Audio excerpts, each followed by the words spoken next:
And through the magic of satellites and television gizmos or whatever, let's cross right across to the other side of the country. I'm sitting here in Sydney. Let's go over to Perth and catch up with two of the sharpest commentators across this fair land. Gemma Tognini from GT Communications and the Royal Report host Caroline D'Russo. Thanks so much for joining me, both of you.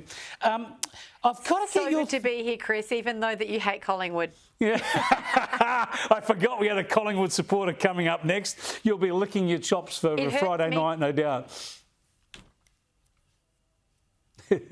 Right, now, I've got to get your thoughts. I want to start off on a cost of living issue.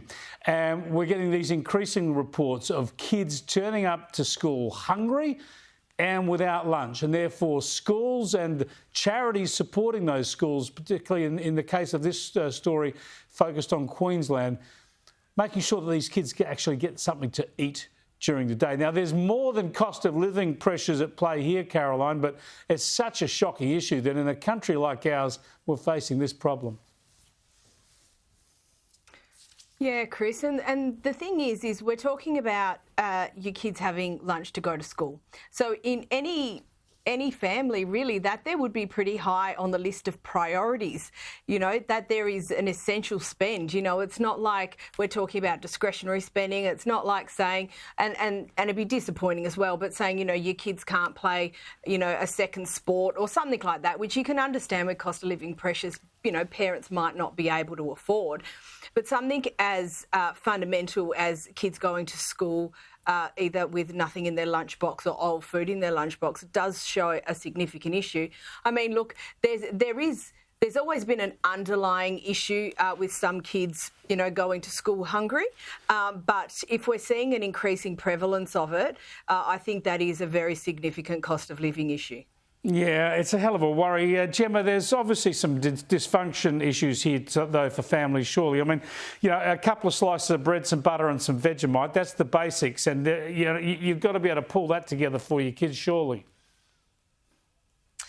You do. Do you remember, Chris, a while ago now, several years, it feels like a lifetime, when Tony Abbott said something to the effect of poor people, that there will be always families who will choose, he was talking about the context of addiction, to go to the pokies or whatever rather than feed their families.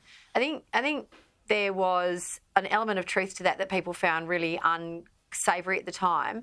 So to your point about, is there dysfunction? Yeah, there is, but mixed alongside that dysfunction, what do you do when you've got dysfunction, addiction, that kind of thing in a home, plus cost of living pressure? Yeah, exactly. So it's not just perhaps the cream, it's actually the bare minimum, and that's not happening. But you know who, this is the thing I would like people to remember tonight as we talk about this issue, the people and the organisations who are filling the gap here are typically faith-based organisations, be they school chaplains who run school breakfast clubs, I think they're called, and we do some work with chaplaincy in WA for disclosure purposes, but it's all of the faith-based community organisations like the Vinnies, like the Salvos, who come in to communities, to schools and fill those gaps, and they are more important than ever before.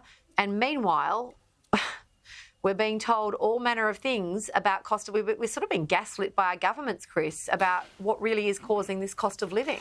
No, it's so important to point out who's helping out here, and let me just chuck in teachers as well, because teachers get a lot of flack here and there for strikes and whatever. But we know teachers in public and private settings, they will identify those kids who are missing out, and they'll often help them out even out of their own pocket. So dips our lids to the teachers who are confronted with this problem as well. I just want to tick off on the way through this issue of the federal government's Misinformation Bill, and there's an assessment of a lot of the feedback about that bill, a lot of the consultations gone in, most of it's opposing it. Caroline, this is good news because this bill is a real problem. We saw how the government secretly censored us during the pandemic, and we've got to make sure that this bill gets defeated, and some of the opposition is starting to heat up, thankfully.